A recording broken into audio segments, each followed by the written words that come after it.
I went to Washington, D.C., our State of the Union address.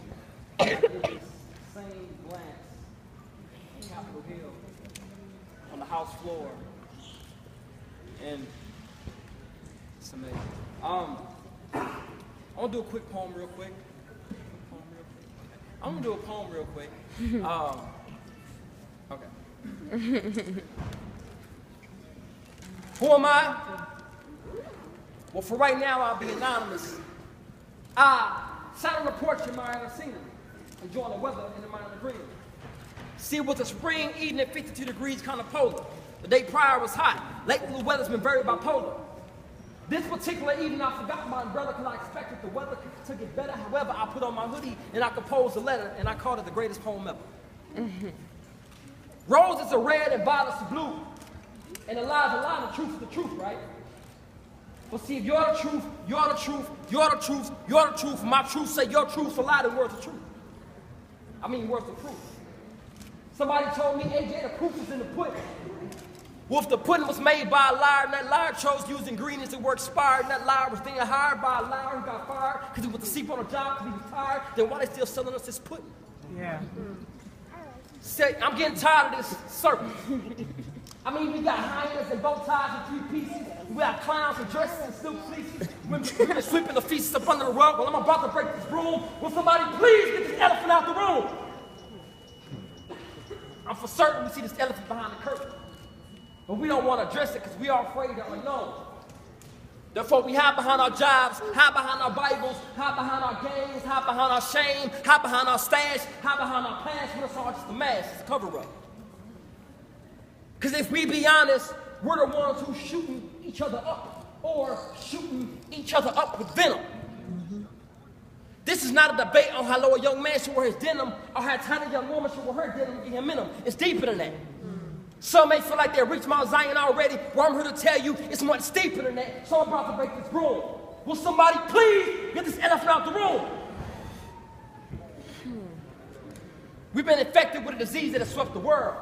Infected the boy, girl, man, woman, undecided, church members, the uninvited, the confused, the abused, the abused, the rapist, the rape, the gay, the straight, women swimming in lies, they are the sharks and we are the bait. Tell ABC to channel this. We need a dialysis. But first, let's take a deeper analysis. This is deeper than the cops and the robbers or niggas or the honkies. This is more about the elephants and the donkeys. I'm talking political. I'm about to break this broom. Will somebody please get this elephant out the room? Your Honor, I'm a witness. I've been on society's hit list. I was captured. I was a prisoner of war. Allow me to break these records. Guinness, this life is about survival of the fittest. I'm talking social Darwinism.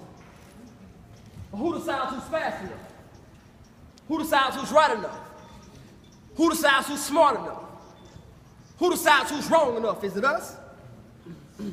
Our intelligence is tested by standardized tests given by teachers who did enough just to get a degree and then they teach us. Yeah. Our speed is tested by those who never worked for nothing. They never hurt for nothing. I mean, they call life has never been dinner. Instead of journeying through life, they access to the shortcuts to spread. Our strength is tested by religious leaders who've been drinking religious creatine by the leaders, flaunting their muscles in front of their congregation, and they never felt the burn of working out their own soul salvation. I'm about to break this broom. Will somebody please get this elephant out the room? It's time for us to come together and stop judging. Stop bungee jumping to conclusions. Stop budging each other off a cliff of life, slamming down to the ground of hate, then walking past each other, acting blind to the fact that we participate in our own game of hate. We've been swimming in a wishing well, waiting on God to cast our wish. And we have been bitten and poisoned by the selfish. I say we've been swimming in a wishing well, waiting on God to cast our wish. And we've been bitten and poisoned by the selfish. Because faith is not just a word, it's a verb. God has given us gifts to produce change, but some have made a foreign exchange and trade the opportunity to make change to make some change and it making no sense. Yeah. Getting on the TV, creating music, youth are literally taking, then they get on the radio and say music, it's just music, I'm just faking, and the whole time it don't matter to you that people are out overdosing, getting pregnant, killing each other to the music you make. Yeah. Well, I hope your 50 M's are worth it. I hope your platinum plaques are worth it. Yeah, your whip clean, quite new. You got all this stuff trying to hide behind the fact that people are down there, they trying to be like you. Yeah. New world order trying to create new world borders. stepping outside of the guidelines. I mean, they stepping outside of the guidelines. Infiltrating through the media, Google, Wikipedia. Whatever happened to the due process? I mean, whatever happened to the suspect is right or wrong, we determine that by following a due process, so I'm about to break this broom. Will somebody please get this elephant out the room? I know we all heard Dr. Martin Luther King said, let freedom ring, but I say